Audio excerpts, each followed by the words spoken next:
Dalam tangan-Mu ku serahkan hidupku, ku taruh penuh harapku padamu. Kemenanganku hanya ada di dalam janji-Mu. Engkaulah Tuhan pemilik hidupku. Dalam tangan-Mu ku serahkan hidupku, ku taruh penuh harapku padamu. Kemenanganku hanya ada di dalam janji-Mu. Engkaulah Tuhan pemilik hidupku. Semua yang terjadi dalam hidupku, semuanya atas seizin diri-Mu. Semuanya indah dalam rencana-Mu, sebab ku tahu Kau pemilik hidupku. Semua yang terjadi dalam hidupku, semuanya atas seizin diri-Mu. Semuanya indah dalam rencana-Mu, sebab ku tahu Kau pemilik hidupku. Kau pemilik hidupku.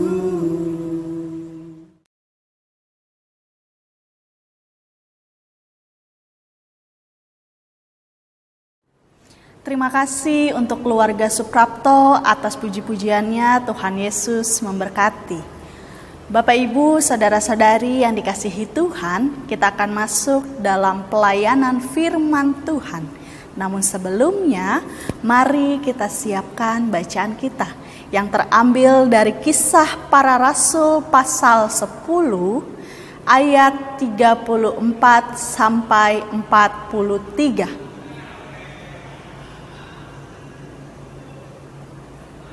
Jika Bapak Ibu sudah menemukannya, mari kita bersatu di dalam doa, mohon bimbingan Roh Kudus.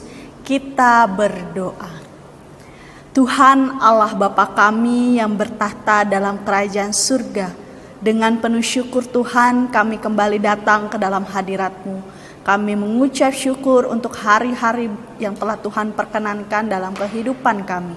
Pada malam hari yang indah ini Tuhan, bersama-sama dengan keluarga kami terkasih, kami datang ke dalam hadirat-Mu. Kami hendak membaca, mendengar, dan merenungkan firman-Mu. Kiranya Tuhan kuasai hati, pikiran, dan pendengaran kami dengan kuasa Roh Kudus-Mu. Biarlah Tuhan kami memahami kebenaran daripada firman-Mu, dan kami menjadi pelaku-pelaku firman-Mu di dalam kehidupan hari lepas hari. Inilah doa kami Tuhan, di dalam nama Tuhan Yesus Kristus kami telah berdoa. Amin. Bapak Ibu, saudara-saudari yang terkasih, marilah berdiri untuk mendengar firman Tuhan berdasarkan bacaan Alkitab dari Kisah Para Rasul pasal 10 ayat 34 sampai 43 yang menyatakan, lalu mulailah Petrus berbicara, katanya, sesungguhnya aku telah mengerti bahwa Allah tidak membedakan orang. Setiap orang dari bangsa manapun yang takut akan Dia dan yang mengamalkan kebenaran berkenan kepadanya.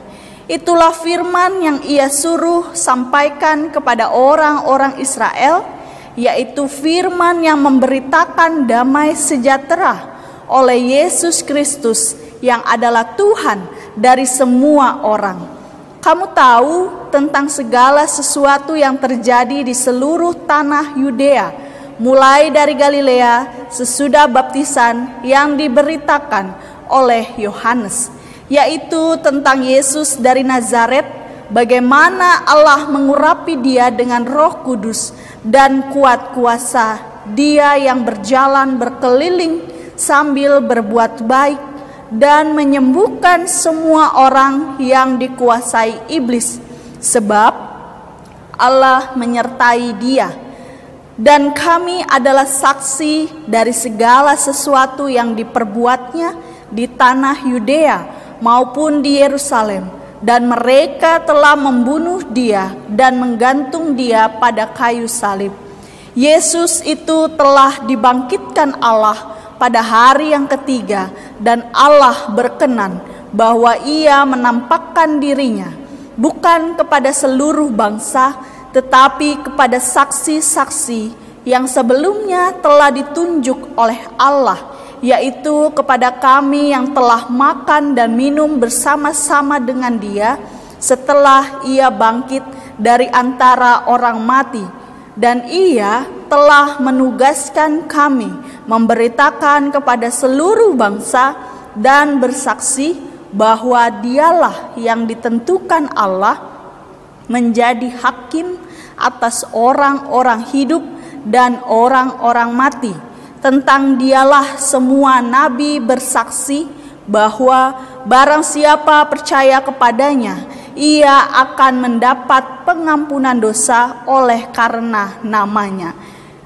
Demikianlah pembacaan Alkitab. Berbahagialah semua orang yang mendengar firman Tuhan dan melakukannya. Terpujilah Tuhan Yesus. Haleluya.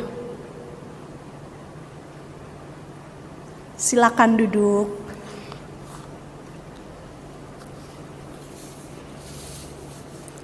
Bapak, Ibu, saudara-saudari yang dikasihi Tuhan, Shalom. Merdeka, merdeka, merdeka. Saya pribadi ingin mengucapkan selamat bagi kita semua di dalam memperingati Hari Kemerdekaan Republik Indonesia yang ke-75 tahun. Tentu sebagai warga gereja Kristen dan juga kita tergabung dalam kewarganegaraan Indonesia, sudah sepatutnya sekiranya kita berbahagia atas penyertaan Tuhan di 75 tahun usia bangsa kita ini. Harapan di 75 tahun bangsa kita, tentu kita diminta untuk selalu mampu bersama-sama mewujudkan cita-cita bangsa dalam memperkokoh kedaulatan, persatuan, dan kesatuan Indonesia. Begitulah pesan di 75 tahun bangsa kita ini. Indonesia maju tentu tidak lepas tanpa peran dan tanggung jawab kita sebagai warga negaranya. Bapak, Ibu, saudara-saudari yang dikasihi Tuhan, dalam minggu-minggu kemerdekaan ini, tema yang diberikan oleh Majelis Sinode GPIB melalui Sabda Bina Umat pun ingin semakin menguatkan kita di dalam kita berperan sebagai warga jemaat gereja Kristen sekaligus warga negara Indonesia. Judul atau tema ibadah kita pada malam hari ini ialah persekutuan kebangsaan.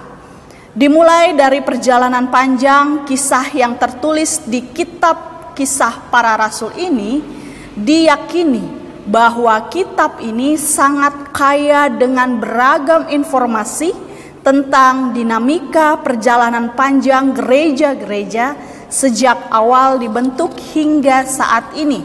Dimulai dari perkembangan gereja di Yerusalem, Yudea, Samaria, sampai menembus ke Eropa, Roma sebagai pusat dunia.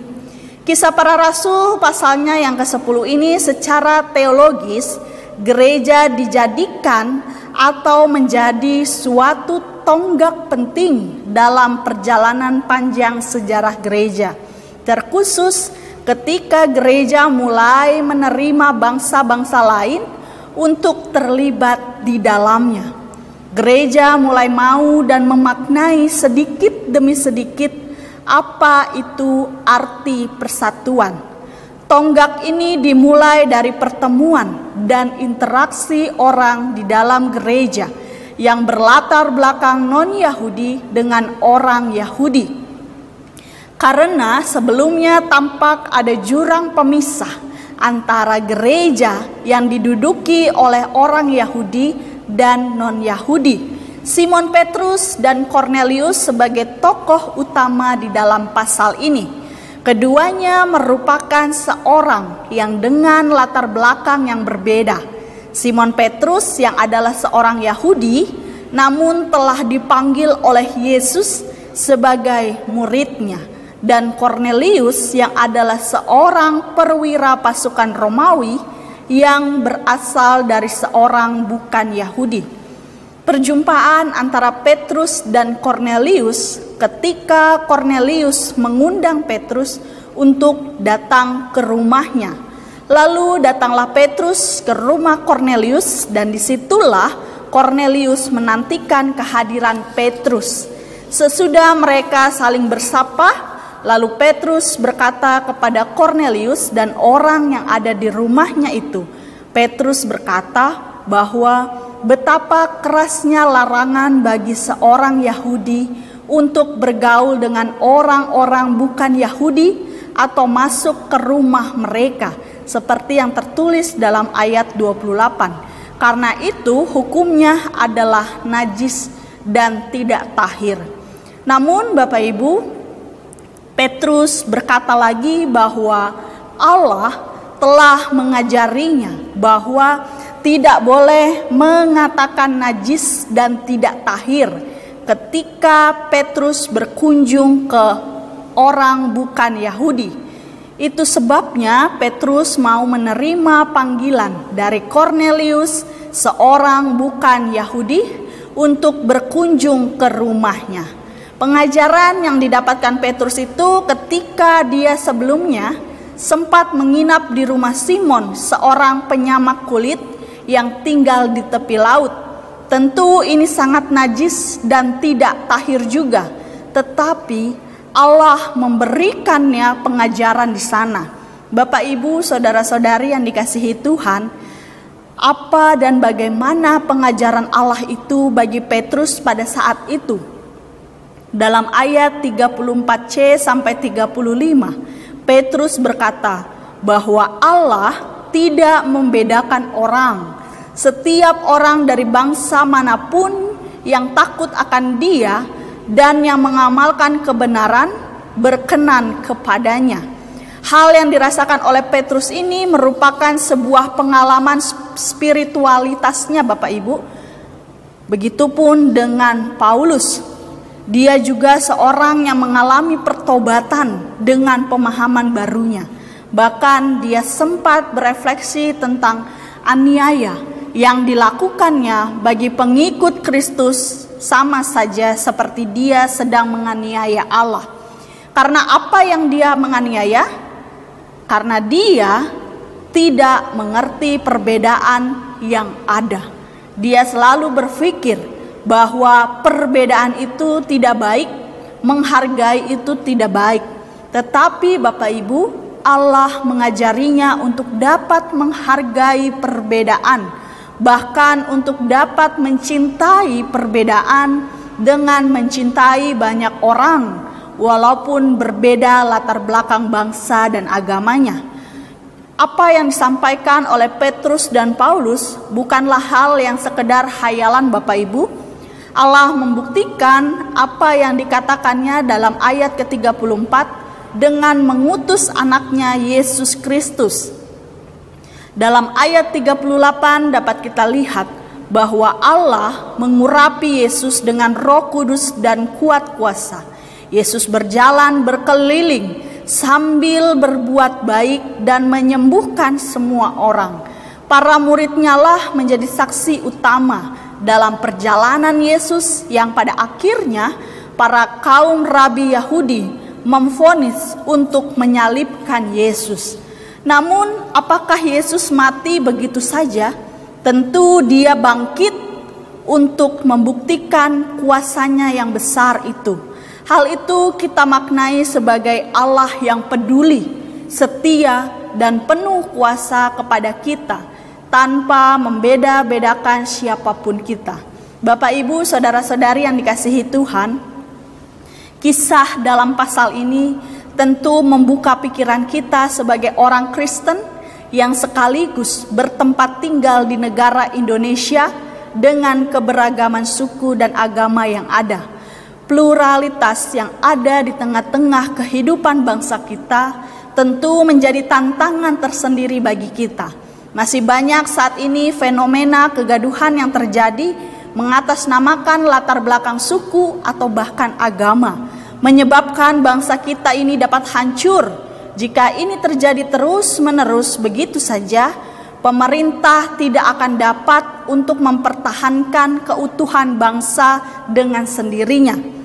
Apa yang menjadi harapan bangsa, itulah setidaknya menjadi harapan kita di dalam peran kita sebagai warga negara yang baik. Ini semua diperlukan kesadaran di dalam diri kita. Kesadaran untuk dapat menerima pluralitas yang ada di dalam bangsa kita, sama seperti Petrus dan Paulus, bahkan Cornelius yang mampu menerima pluralitas yang ada. Tidak perlu Bapak Ibu Saudara-saudari kita ikut dalam bagian masyarakat yang dapat meruntuhkan kedaulatan bangsa. Namun sebagai warga Kristen kita diutus untuk memunculkan kedamaian sebagai wujud dari peran kita sebagai warga negara. Dalam momentum peringatan Hari Kemerdekaan 75 tahun Indonesia Merdeka, dalam kitab Kisah Para Rasul memberikan kita kacamata baru untuk dapat memandang pluralitas, kepelbagaian, keberagaman yang ada di dalam kehidupan sehari-hari bahkan di negara kita. Bahwa kita sebagai warga Kristen dan warga negara yang baik harus bisa hidup dengan tidak membeda-bedakan orang lain walaupun berbeda latar belakangnya dengan kita. Tidak ada lagi jurang pemisah di antara kita sesama manusia. Karena apa? Ya, kita hidup sebagai warga Kristen dan bangsa hanya untuk satu tujuan, yakni mengamalkan kebenaran. Dan itu semua sebagai respon kita terhadap penyertaan Tuhan bagi kita dan bangsa kita. Kebenaran menjadi tonggak sederhana yang dapat menjadi peran kita untuk bangsa negara kita ini. Di dalam kita menjaga kedaulatan dan persatuan bangsa, sebagai warga Kristen juga kita tidak boleh berpikir kasih yang Yesus ajarkan kepada kita hanya untuk internal persekutuan kita saja. Melainkan itu kita amalkan untuk semua orang sama seperti Yesus. Dia tidak mengamalkan hanya untuk satu golongan saja, melainkan setiap orang yang dijumpai olehnya. Marilah Bapak Ibu Saudara-saudari yang dikasihi Tuhan, saat ini kita pahami posisi kita sebagai warga Kristen yang beriman dan warga negara yang mau untuk berperan demi keutuhan bangsa ini. Bahwasanya kita harus dapat melakukan kasih itu bukan hanya untuk diri sepihak maupun internal persekutuan saja, melainkan untuk semua orang tanpa adanya jurang pemisah. Jangan juga kita mudah terpancing oleh emosi karena provokator yang ingin menjatuhkan, melainkan marilah kita sama-sama merangkul dengan erat dengan teladan yang diajarkan oleh Yesus Kristus dan menanamkan jiwa kebinekaan tunggal ika di dalam diri kita.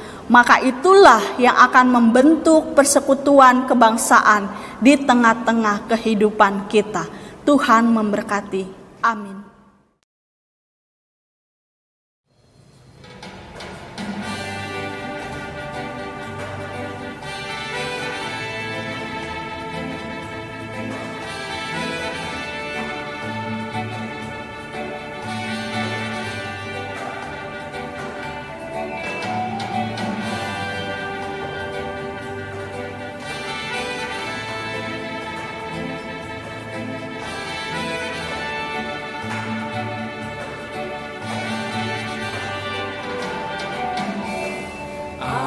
Satu sobatku yang setia, tak dia tinggalkan diriku.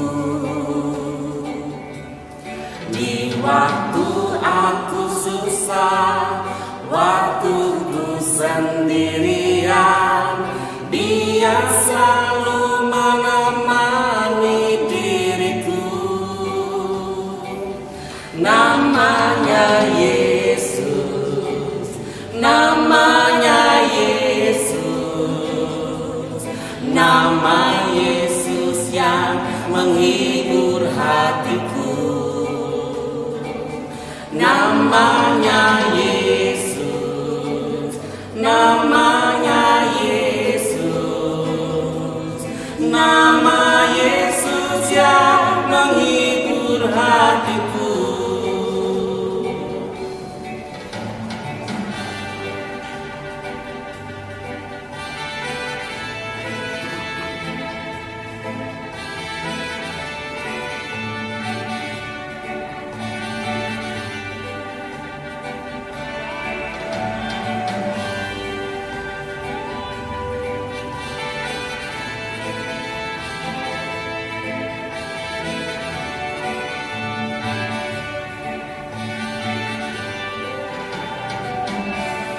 Ada satu sobatku yang setia, tak pernah dia tinggalkan diriku. Di waktu aku susah, waktuku sendirian, dia selalu menemani diriku. Namanya Yesus, namanya Yesus, nama Yesus yang menghibur hatiku. Namanya Yesus, namanya Yesus, nama Yesus yang menghibur hatiku. Namanya Yesus, namanya Yesus, nama Yesus yang menghibur hatiku. Nama